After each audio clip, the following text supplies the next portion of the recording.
It's great to see you all today and to welcome our guests to help us learn today.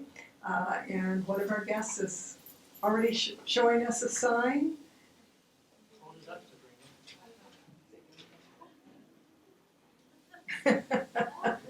Go Professor Downs.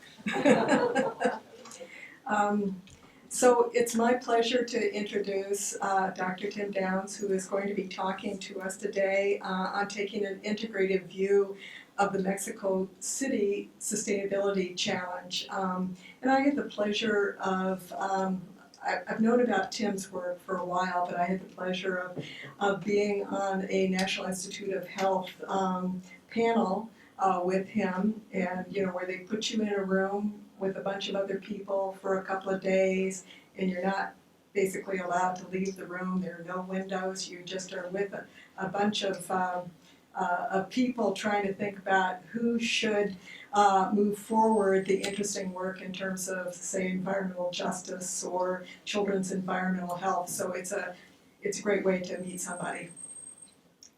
Tim is Associate Professor of Environmental Science and Policy at Clark University, in the Department of International Development, Community and Environment, and he has a doctorate of Environmental Science and Engineering from UCLA. What an interesting combination, and is a specialist in environmental science and engineering, and he has over 25 years of experience, field experience, designing and managing collaborative projects in lots of different places, in the US, in the UK, in Latin America. And his research focus will sound very interesting, I think, and something that we all want to learn more about. He focuses on how humans change the environment and how those changes impact their health, well-being, and the ecosystem that they inhabit. So a lot of the same kinds of things that we struggle with and are trying to learn about. And so he's going to tell us a little bit about his work, and then there will be time for us to do a question and answer for the questions that we have. And we're just really looking forward to it, and we really appreciate you making the long drive up to be with us.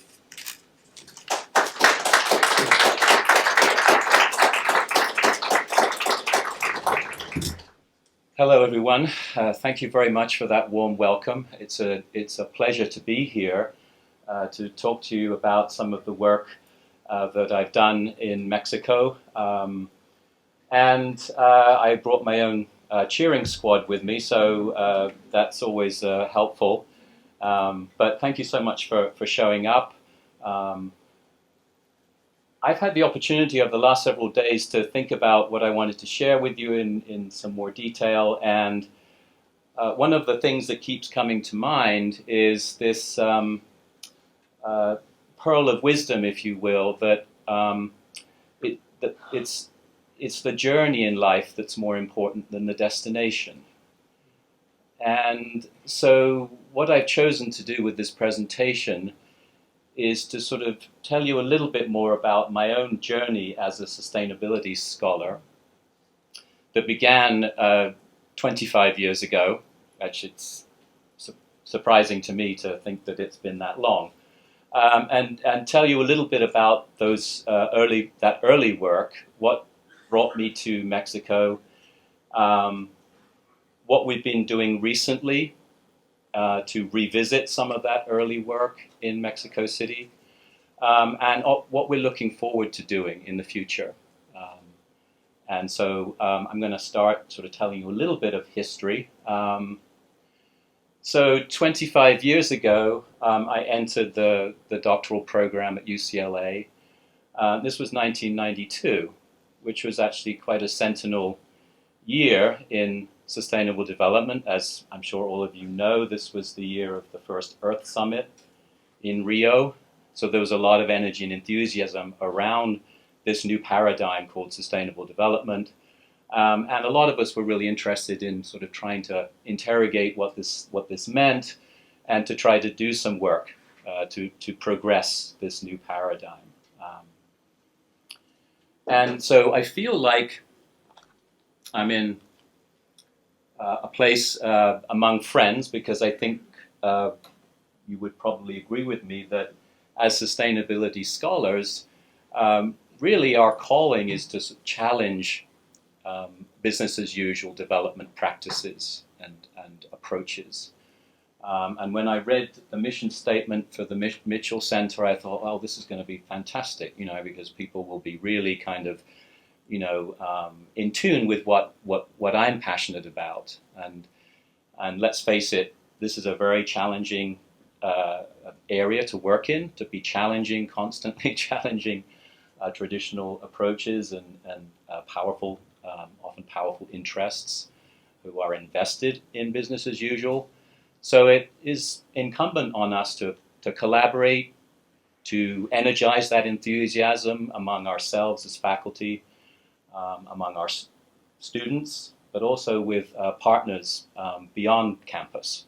So I'm very passionate and interested in creating partnerships with civil society, with businesses, with government agencies, nonprofits, and so on. I think that's really the future, is to invest more of our energy in building those creative partnerships. So 25 years ago, I remember one of the journeys I would take routinely was to walk from South Campus, UCLA campus in Westwood, which is a beautiful campus, walk from South Campus, which is where my program was based, in the biomedical buildings at the School of Public Health. I would take a class maybe in that center on biostatistics or environmental health risks or environmental epidemiology, and then I'd walk up through the campus. How many of you are familiar with UCLA campus? Anyone? Okay, so I'm walking up campus. I go past engineering, it's on my left, and I take a class in engineering. This is civil and environmental engineering in water and wastewater treatment unit processes, which is one of the areas of expertise that features in my work. And then I continue walking up there after I'd taken that class, and I'd get to North Campus. There was something about North Campus, it just felt very different. That was sort of where people who maybe more of the social science community and the humanities would hang out. And I'd head straight for the sculpture garden. And the sculpture garden was right up there next to the School for Film Studies. And I'd sit there for a while and just think, I'm a young doctoral student in this amazing institution, how can I make an impact? And so I began to reflect on the kinds of things I was interested in. My background is actually civil engineering and ocean engineering. So the engineering piece was important. And one of the courses that had an influence on me was a course called Geographies of Development. And it was in the geography program at UCLA, taught by Stan Trimble. The textbook for that course was a book called The Earth as Transformed by Human Action. I don't know if you've come across that text, but The Earth as Transformed by Human Action was published in 1987. David's nodding. And it was the result of a symposium that was put on at Clark University, where I now work. And it was put on by a group of fairly progressive thinking scholars who wanted to investigate, how have human activities changed the face of our planet. And I looked through that book and I went straight to the chapter on Mexico City, Valle de Mexico. And I've been to Mexico many times, and there was something about this particular chapter that drew me in, and it was work that was looking at how Mexico City is struggling to continue to develop, and one of the main struggles is around water, the scarcity of water. And because of my background in civil engineering, water really, and water supply and wastewater sanitation has been the thread through all of it. We all go through these sort of rather, back and forth pathways, but that's been a common thread, and human health has been a common piece of that experience too. So I then became very much more excited about the prospect of trying to do something original in Mexico City with regard to water. And as I did my literature review, I was actually surprised to see that there hadn't really been very much work done on water sustainability and Mexico City, which was then, I think, either the largest city in the world or the second largest city in the world, about 20 million people back then in 1992, 93. And the more I read about it, the more I got excited about, oh, we should look into this. So this is the really brief summary of the Mexico City water conundrum. Okay. So you have a population of about 20 million. Now it's around 23 million people. And they rely heavily on local aquifer systems, local groundwater.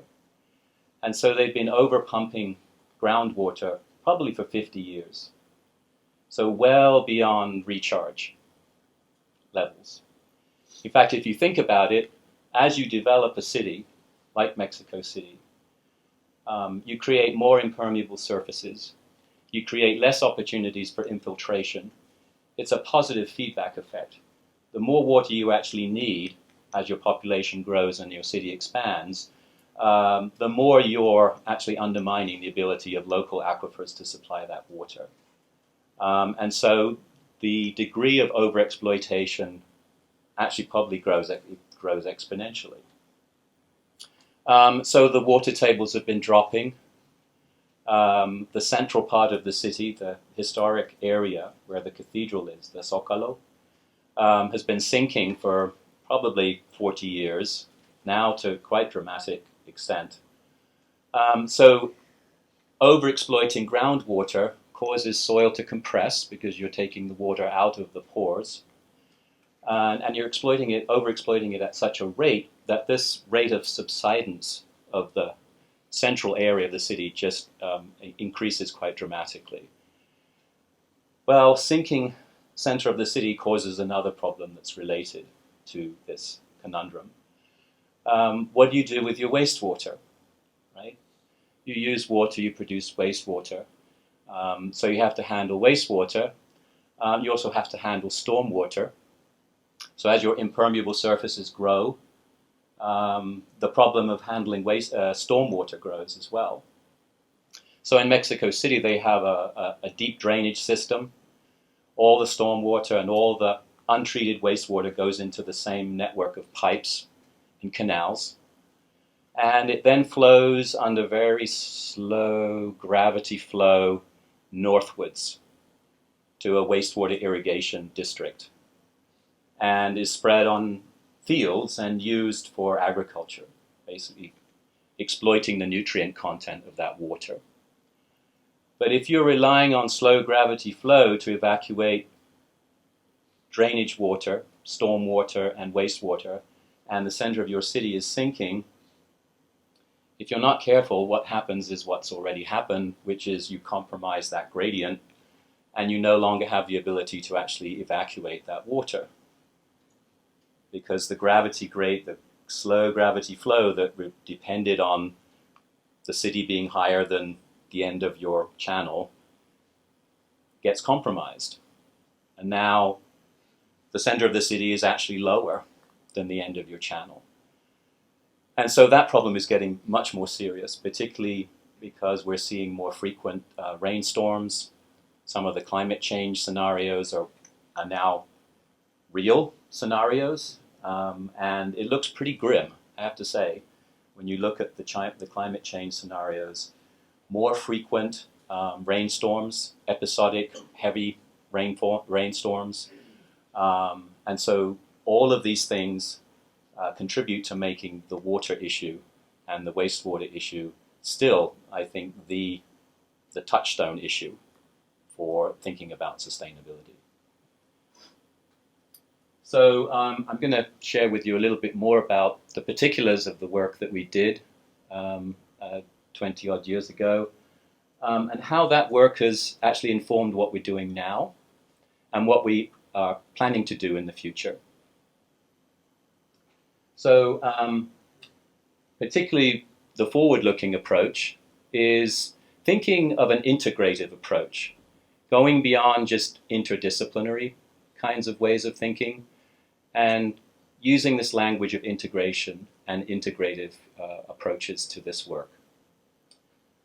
So we're interested in how that can be useful. I'm going to share that approach with you to actually assess a city or a region's progress towards sustainability, and also to design a response going forward.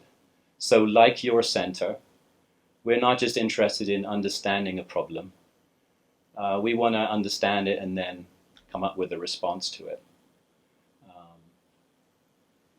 How has Mexico City area progressed since 2000, since I left in 2000. I was in Mexico for about 6 years. I left in 2000.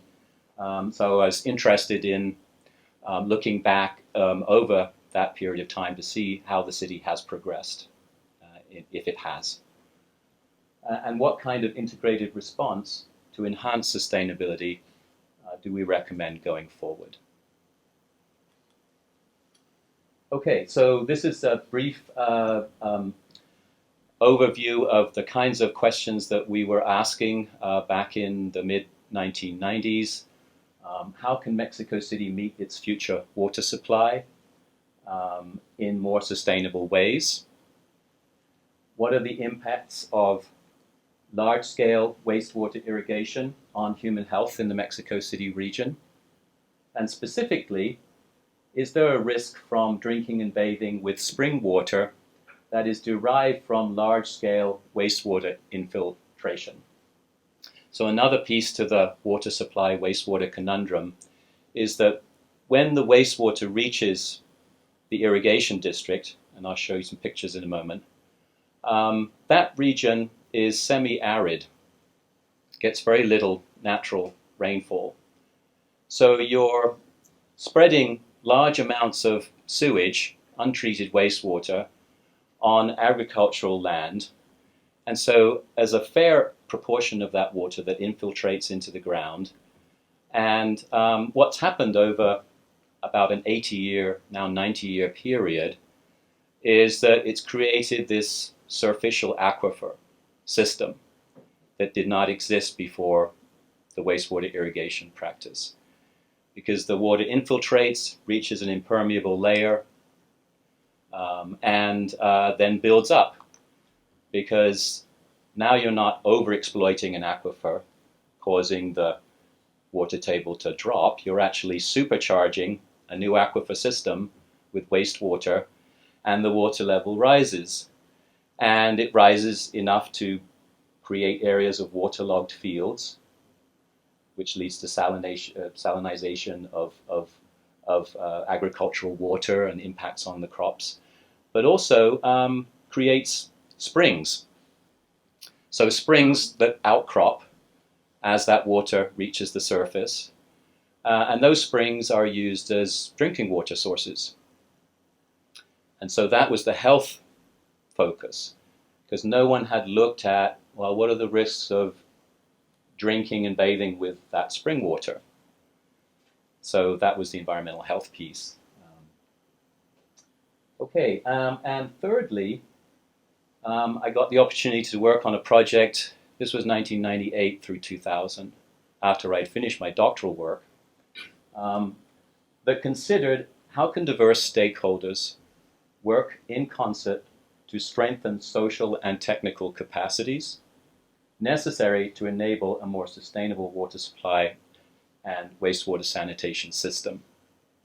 So the first two questions were my doctoral work, and then I stayed on and I worked on this third question, which has been very influential ever since going forward. This is a picture that I show my students at the beginning of semester in the Discovering Environmental Science class, EN 120. And I don't have the caption on there. And I asked them to look closely at the picture and tell me what it is they're looking at. And I tell them that even though this may appear to be a natural phenomenon, it's actually not natural, and there's something in the picture that is a clue to it not being natural. Anybody notice what the clue is in the picture? Very good. This gentleman's very sharp. Yes, this is detergent foam.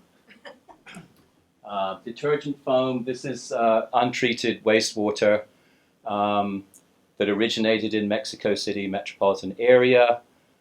It's now traveled about 50 miles north under slow gravity flow, and it reaches a natural river course, and it barrels over this cliff in the form of a waste waterfall. And, you know, it's a large amount of water, as you can imagine, because it's emanating from one of the largest cities in the world. So the average flow is about 50 cubic meters per second. Substantial flow. This wastewater fall is about 20 meters high. It's a significant unnatural feature. So when I went to the field, first of all, and I took these pictures, I started, as you do in field work, you start sort of getting a deeper understanding of the nuances of these conundrums. And it was very clear to me early on that one of the keys to solving the Mexico City water supply conundrum was going to be treating and recycling wastewater. You know, really being intentional about doing that. And so this is a potential resource that could be treated and recycled to offset the overexploitation of aquifers.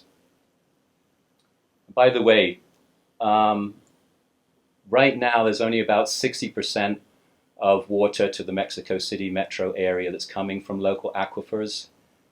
The rest of it comes from Cutzamala-Lerma basin, which is about 200 miles away.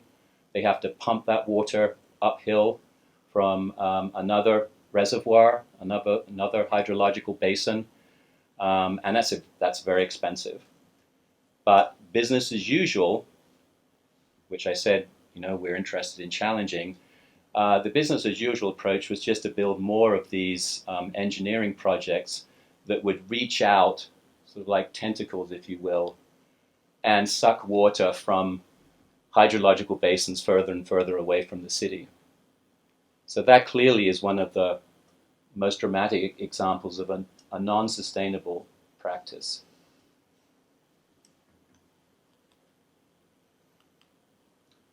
Okay, Mexico City metro zone right in the middle there. This is the Cutzamala-Lerma basin. Those two basins are being exploited to supply now about 40% of the demand for the city. But these are other neighboring watersheds that are on the list to potentially be exploited. When we were doing the work, there were 43 towns in this jigsaw puzzle of the Mexico City metro zone. There were 16 in the Distrito Federal, which is the federal district core region. This is now referred to as Mexico City. So that's part of why it's a little bit confusing. But this is now referred to as Mexico City, whereas before it was referred to as the federal district. This conurbation region has now migrated north, more into the state of Mexico. It almost encompasses the entire state of Mexico, Estado de Mexico, up towards Hidalgo, where the wastewater region is.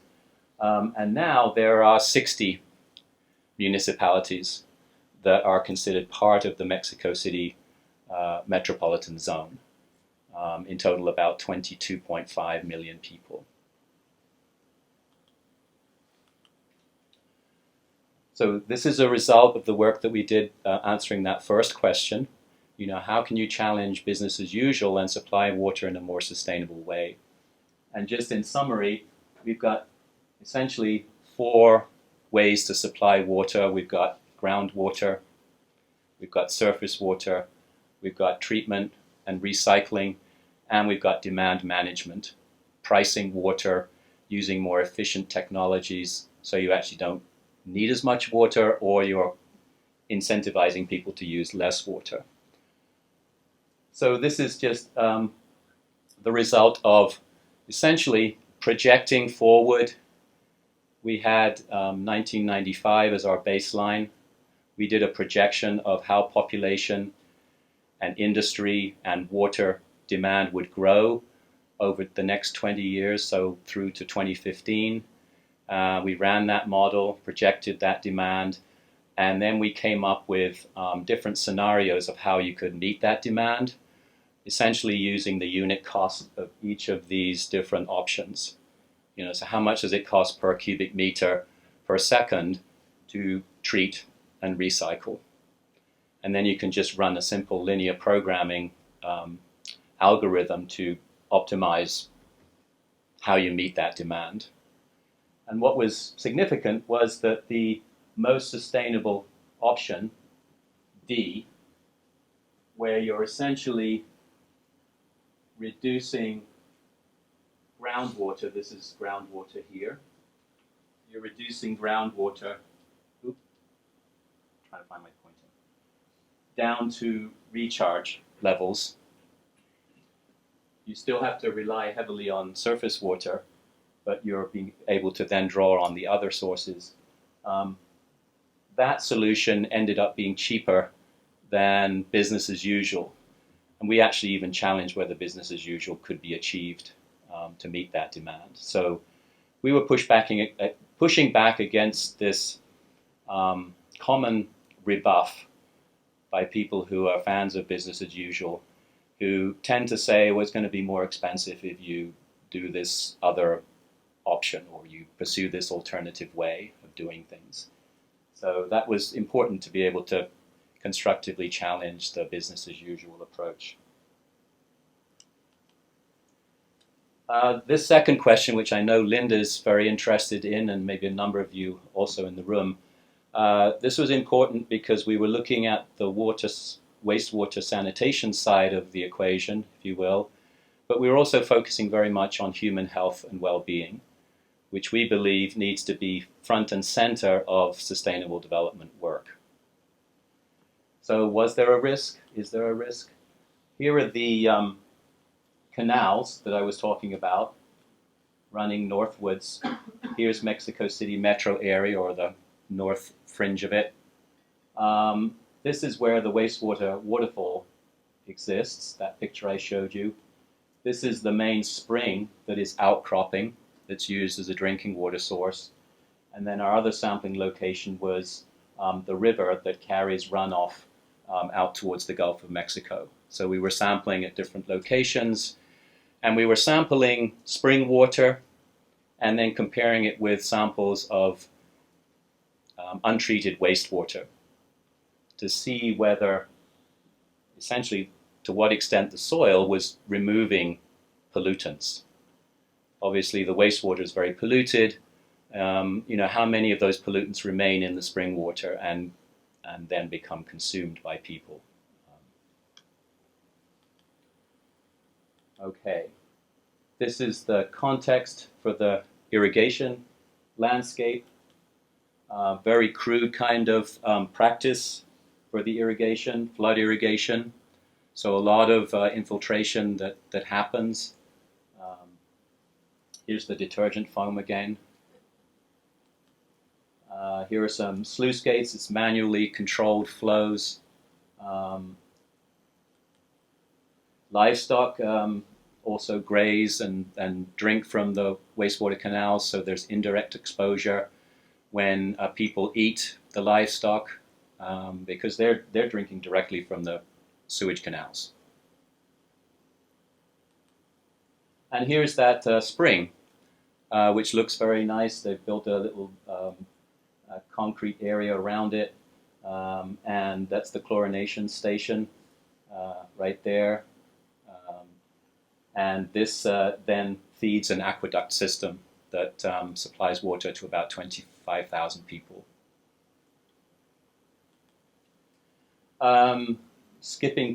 moving somewhat quickly through this. So when we were trying to decide, well, what do we want to look for in this wastewater and in the spring water, because of the origin of the water, well, we want to look for as much as we can. So we basically subjected these samples to a full set of criteria pollutants analysis for organics and chlorinated pesticides, PCBs, nitrate, and a suite of metals as well. And as a little anecdote, one of the things you learn in the field, of course you learn a lot of things, but you learn how challenging some of the logistical things are. You know, when you finally have your feet on the ground and you're trying to do stuff. And our early attempts to send the samples, which were in amber glass bottles, we had to send those to the UCLA laboratory because there was no lab at that time that was certified to do the analysis. So we sent the first batch of samples by UPS, by air, and apparently when they arrived, a lot of the bottles were smashed, and it must have been a real mess. But we learned from that, and we learned then how to pack them better, and eventually we got the analyses carried out. Okay, so I didn't want to forget to acknowledge my doctoral advisor. It's really important, I know students will certainly agree, that it's really important to have an advisor who believes in what you're doing, supports you, goes the extra mile to help you do the work. And Mel Suffet at UCLA was that person for me. And he came down to Mexico when I was really coming up against a lot of resistance to the work that I was doing. I think I shared earlier that there weren't a lot of people doing work on water. For every 100 researchers doing environmental health research, maybe 99 of them were working on air pollution, as far as I could tell. Very few people working on water.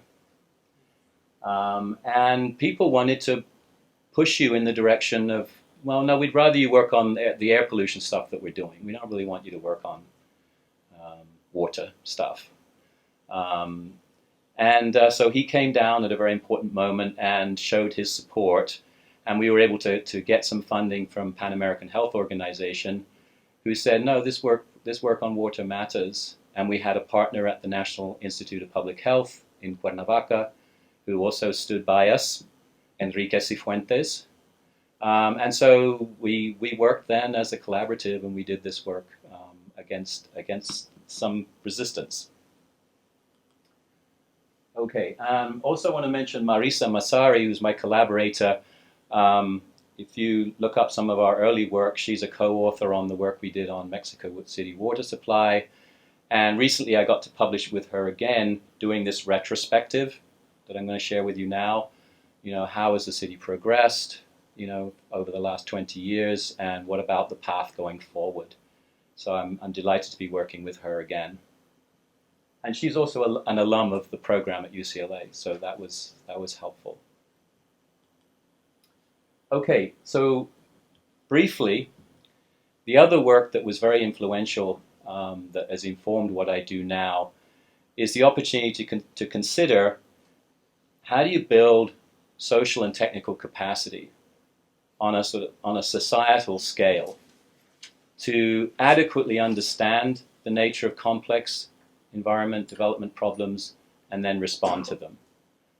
So I got the opportunity to facilitate a series of stakeholder meetings in Ciudad Juarez on the border. We worked in Mexico City Metro Area in one of the delegaciones. We also worked in Mérida, Yucatan. And we brought stakeholders together to consider this question. What are the capacities we currently have as a stakeholder network? And what are the capacities that are missing? And what are the ones that we feel we really need to kind of strengthen strategically? So this was a collaborative effort. It was academics, business people, government people, nonprofits, civil society. It was a full spectrum of stakeholders. And we came up with this model. And there are 6 levels of capacity considered here. The first is, well, you need adequate political and financial seed capital.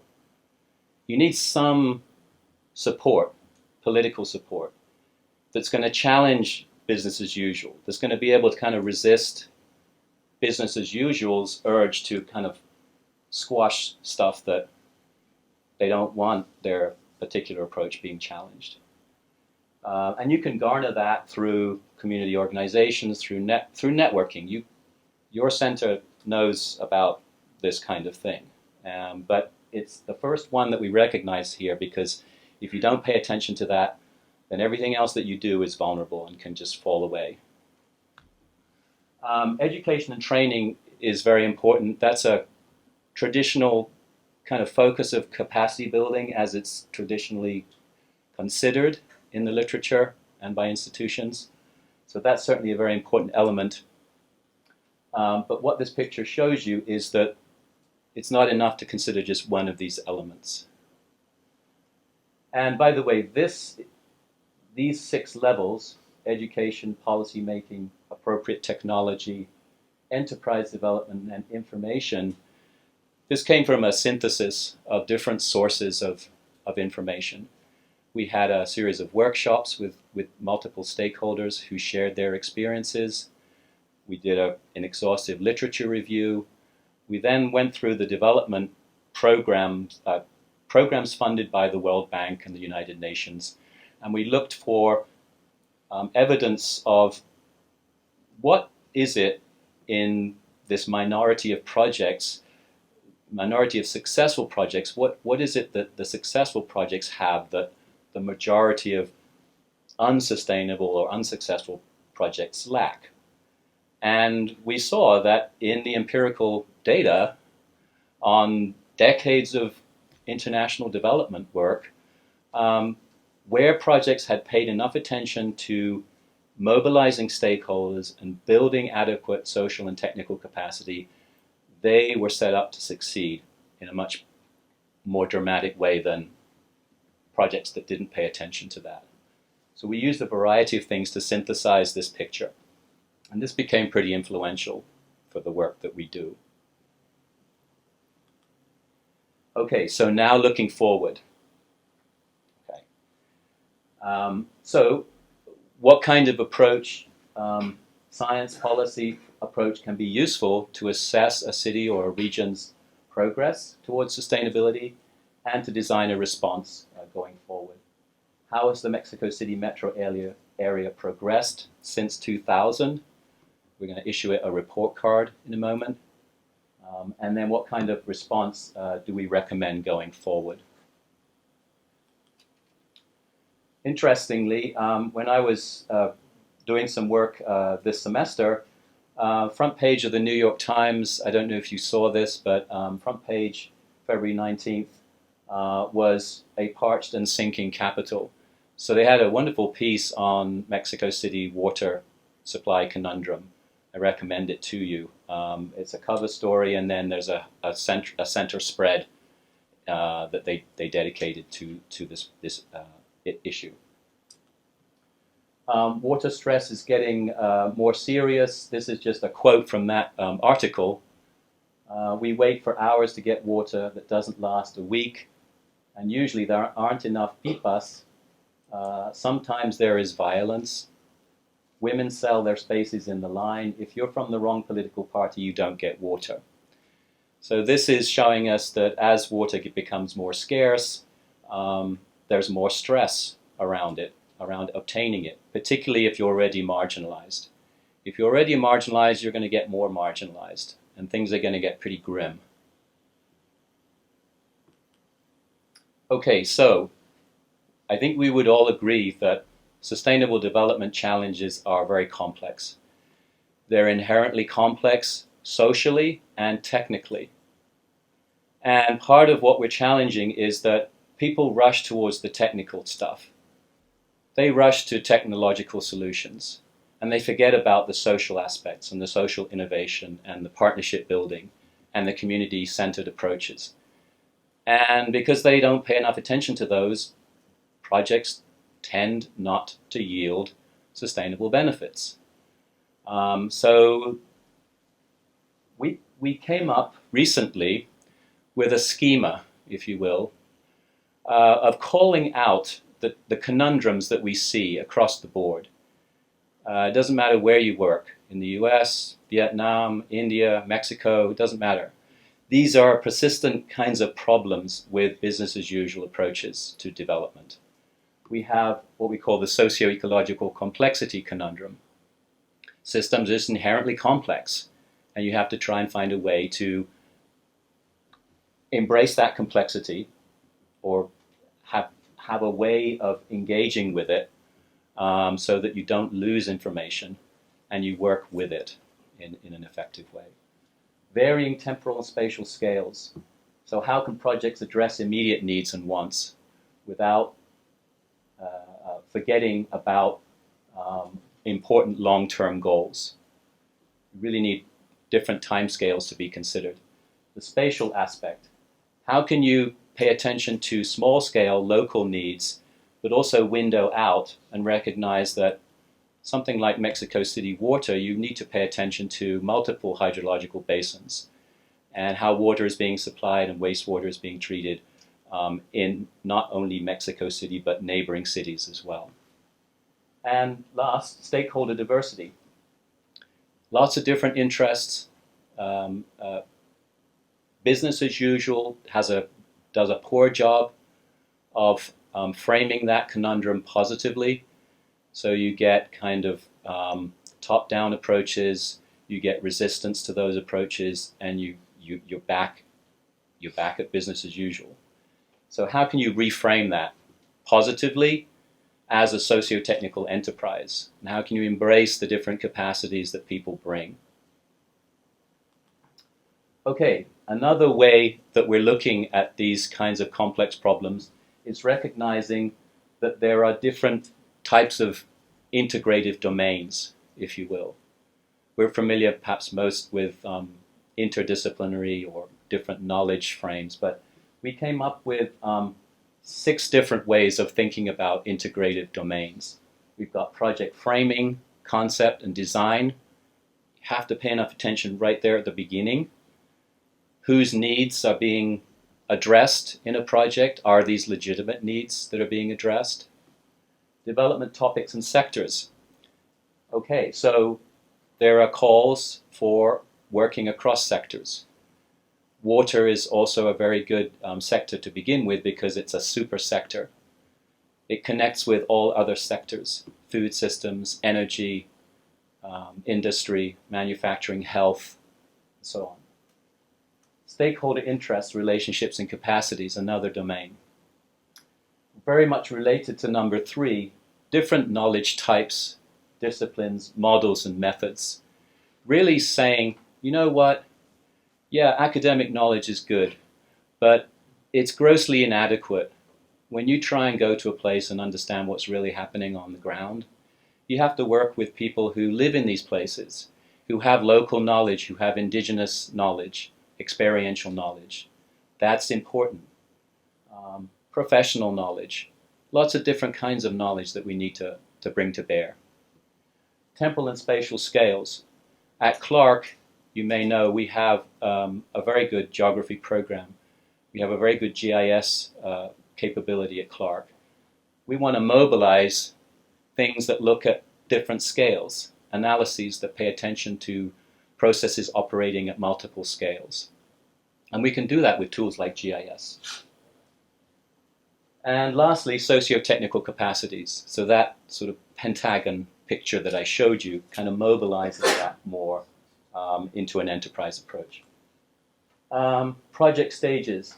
So this is sort of a pragmatic frame now that's also very helpful. So when you're putting a project together, there are several different operational stages. You have a conceptual and design stage when you're putting the project together.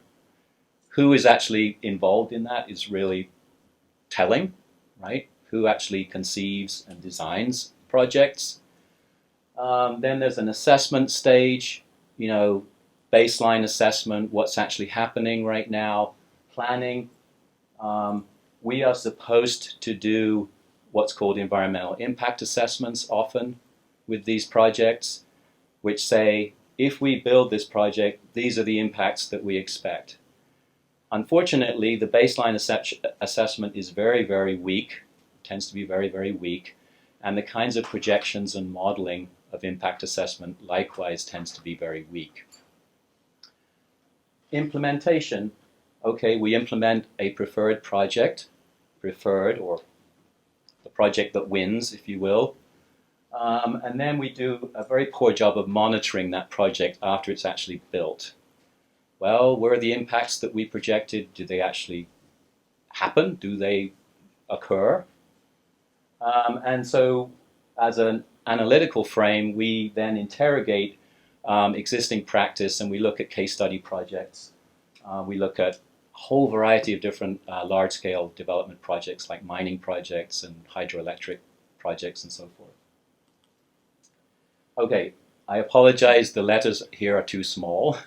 All I'll say about this is that you put all those different frames together, conundrums, the 6 domains of integration, and the different operational stages, and you come up with this sort of integrative frame for looking at stuff and designing things. Okay, I'm not going to spend a lot of time reading this. All I'll say is briefly, you can then ask, how do those conundrums manifest in Mexico City, for example? Well, Mexico City has a lot of socio-ecological complexity. Just think of air pollution. You know, a city that's surrounded by volcanoes, volcanic mountains, where you've got, I don't know how many millions and millions of vehicles now on the road. But you've got an incredible amount of mobile sources. And you've got sunlight, so you create photochemical smog. And it gets pretty bad, very, very serious problems with air pollution. Just last year, they had about 3 months of health alerts in Mexico City because of ground level ozone, but also some other contaminants. And they had to take millions of vehicles off the road for about 2 months because the air pollution got so bad. Varying temporal and spatial scales. So local government tends to, you get into office for about 3 years and then there's elections. The Mexican presidency, you're in there for 6 years, but this leads to short-termism and there's a lot of instability in the system because new president comes in, there's a lot of a shake-up of major institutions. It's hard to have that sort of continuity of effort, and we're experiencing some of that now too, right? Stakeholder diversity. Well, Mexico, if you want to kind of really have a great case study in stakeholder diversity conundrums and complexity, Mexico is probably right at the top of your list for a case study because you've got large proportions of the population who are indigenous people from different ethnic tribal groups who are marginalized. They've been marginalized for 500 years, continue to be marginalized. Then you have people who you might call mestizo, people who have mixed race, and then you also have people who trace their origins back to conquistadors and the sort of European elite. So the system is very much an oligarchy. I mean, it appears from the outside to be a democracy, but how decisions are made and how resistant business as usual practice is to any kind of change is just an indication of the resilience of that oligarchy. Very powerful interests. Okay. This is a very quick report card that I'll just share with you. So we thought it would be interesting to look back since the late 90s, 2000, to the present day. using a variety of criteria, how's the city doing?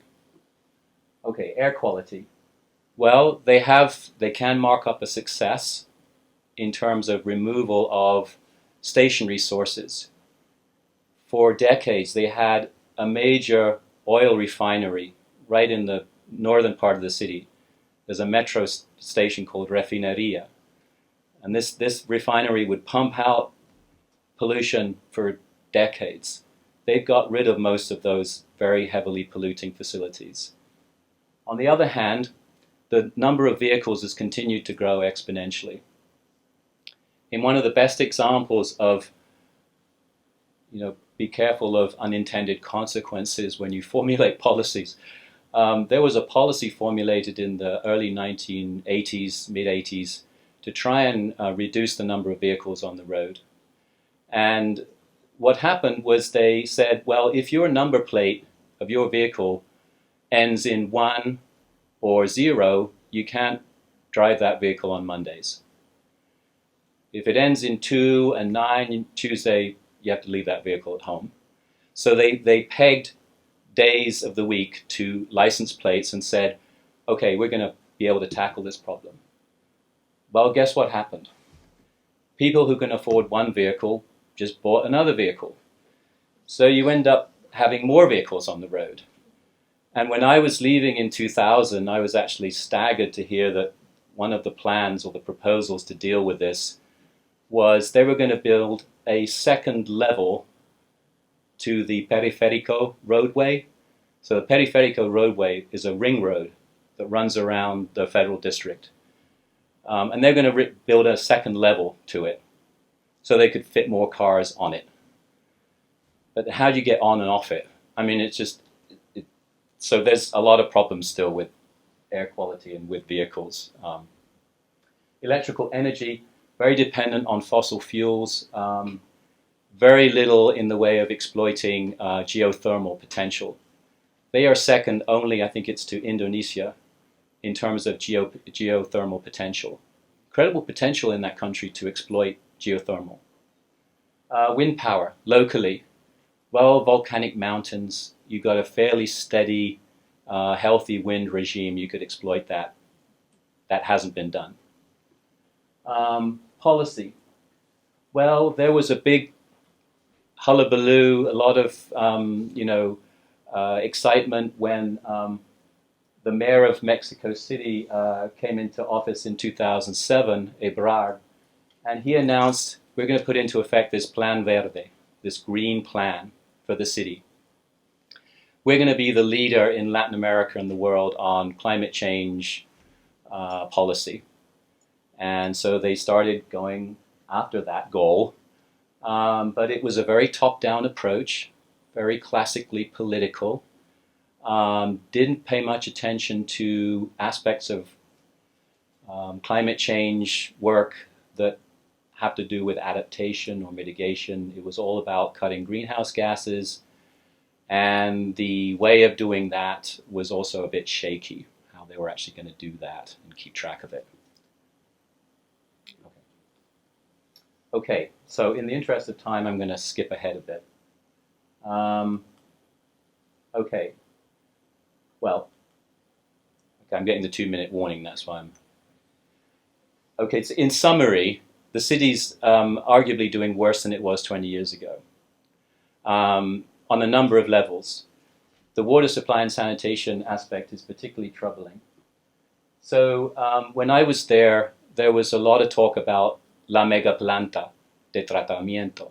They were going to build this huge wastewater treatment plant, and that was going to solve all the wastewater problems. So I was very intrigued to learn that they actually did build it, and it came online last year, 2016. But then I immediately thought, well, where did they build it? Where? Because it wasn't so much when they were going to do it, because it seemed like there was a lot of political capital behind it, but where did they build it? And they ended up building it down gradient, end of pipe, at the end of these wastewater canals, which makes it almost impossible to use that water, to recycle that water and use it within Mexico City. So that again is an indication of we've still got a lot of work to do. Okay, so kind of approach going forward. Remember this picture. So it turns out that by considering information resources at the center of this system of capacity, then you can network different sites together, and this might be a sustainable development project in one place, placing information at the center, building capacities to address a gateway or keystone sector. So water is a gateway sector, it's also a keystone. Health is also one of those. These are sectors that galvanize people, that are sort of governing of everything else that happens. If you don't address water in Mexico City, it's meaningless to talk about sustainable development. That's the issue. So by paying attention to these capacities, building this collectively, you do it for water, you do it for food, you do it for health, you do it for industry, transportation, and you learn that these capacities can be built in an intersectoral, cross-sectoral way. So you're not rebuilding all these capacities for every sector, you're building capacities that serve each sector, and you're integrating across sectors. That's what's happening here. And then you can network projects in different places. So this is, yes, it's in many ways a theoretical construct. On the other hand, remember that this approach is built off decades of empirical evidence. When you look at Mexico City and you kind of think about that picture I just showed you, you've got different cities, Mexico, Puebla, Cuautla, Toluca, Pachuca, Tula, and you've got universities in each of those cities. So wouldn't it be great if universities could play a catalytic role in building these socio-technical enterprises? Work with industry, work with government, work with donors, work with civil society. It can be done. So this is almost my last slide. I think it is, actually. Linda's breathing a sigh of relief. So this is our recommended integrative response to the Mexico City challenge. Use water and sanitation and air quality as dual gateway sectors to mobilize social, technical, political, and financial capital. Integrate across sectors, cities, and hydrological basins. Build this socio-technical enterprise. Integrate short and long-term planning within a spatial scale that recognizes the codependent futures of these different cities. Mexico City Metro Zone, Pachuca, Toluca, Puebla, Cuernavaca, Cuautla. These cities are codependent. Their futures are intertwined in terms of water, climate change.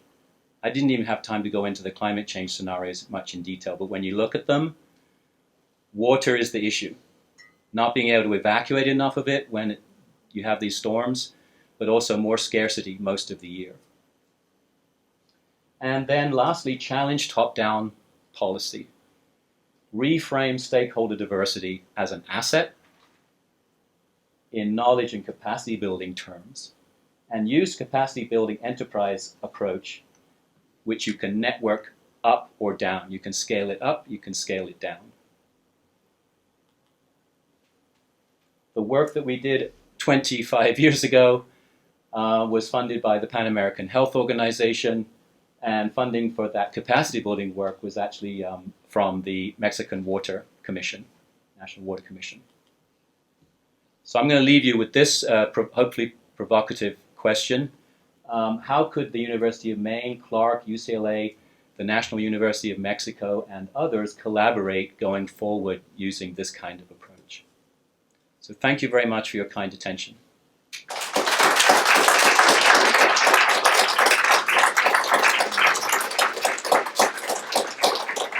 Wow, very interesting.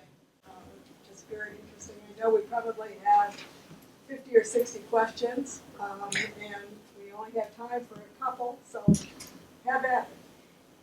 I very much enjoyed your talk, Rick. Thank you very much. And actually, back in the mid-90s, I took a trip to Mexico City and got sick on the water. So Yes, yeah, that happens a lot. I was very vigilant. I think it was the ice cubes on my drink on the last day. Right. It's not a plan.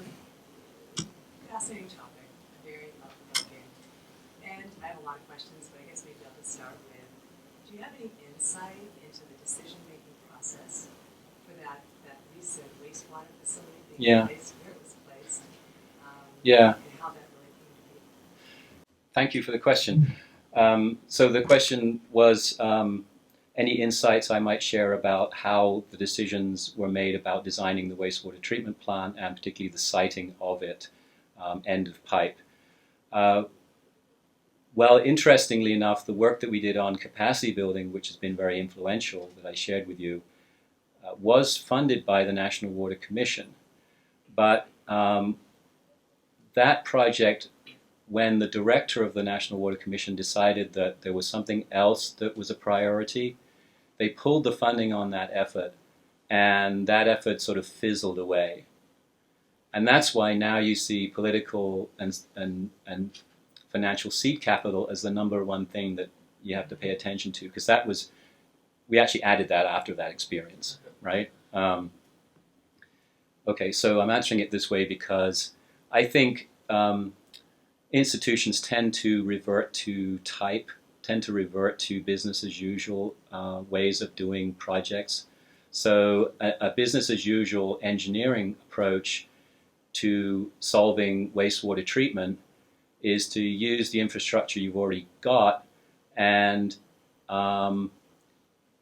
ask a consulting company, in this case it was American Water, it was a US company, to design the anaerobic digester treatment plant, which I understand is the largest in the world, and locate it at the end of the pipe. So it was a classic business as usual, technically driven, narrow focus engineering solution. I mean, you know, it's not. This is what I mean, and I've had audiences of engineers because I'm an engineer myself. And what I think is really important is for engineers to be exposed to different ways of thinking about these projects. Because classically, particularly if you're in the private sector, you know, you come in on, you're hired to do a contract, right? But that doesn't mean that you couldn't be sitting in a room with the director of the National Water Commission and say, well, wait a minute, we actually think it might be a lot better if you designed it this way, because if you designed it in the basin, in Mexico City Basin, you could solve the treatment issues. Essentially, you'd use that technology as a pre-treatment.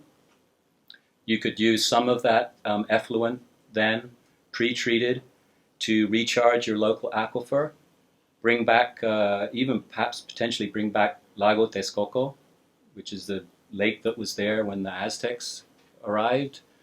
You could then have that pre-treated effluent subjected to another formal wastewater treatment process that would bring it to the point of being able to be reused in industry or for agriculture.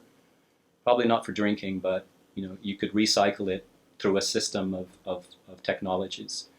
So that's a rather long answer to your question.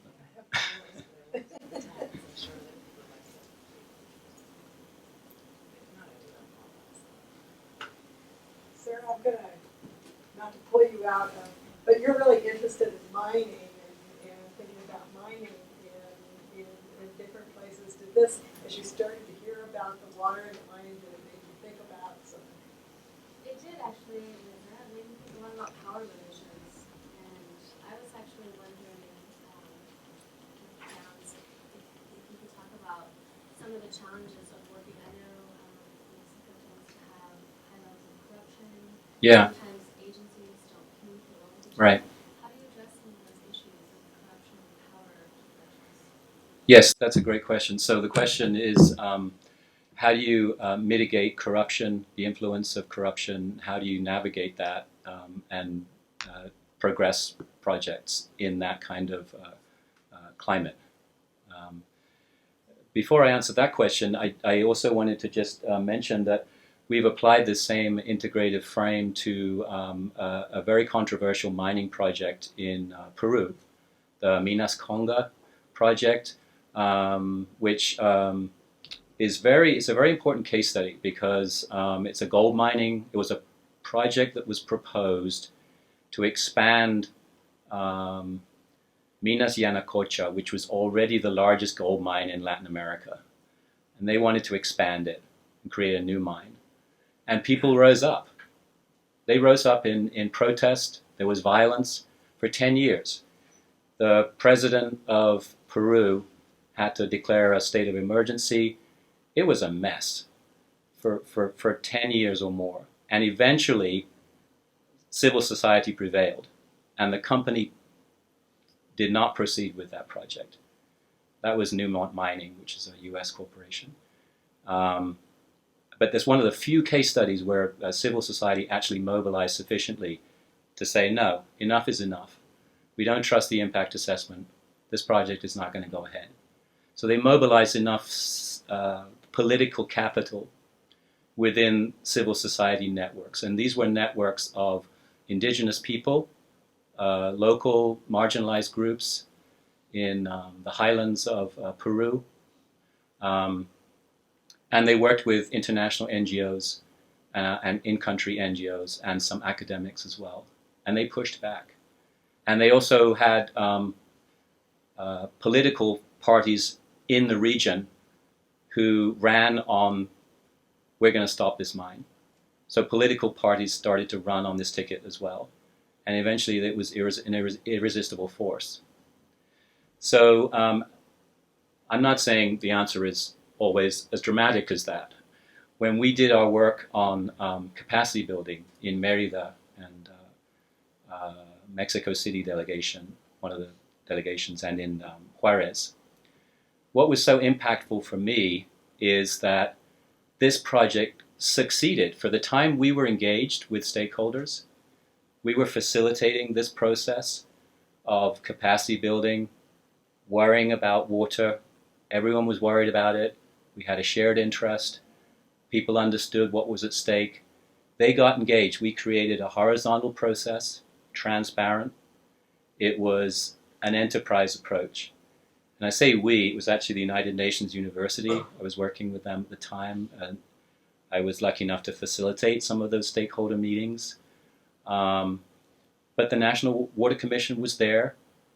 Very few people trusted the National Water Commission for good reason, but they were there in the room.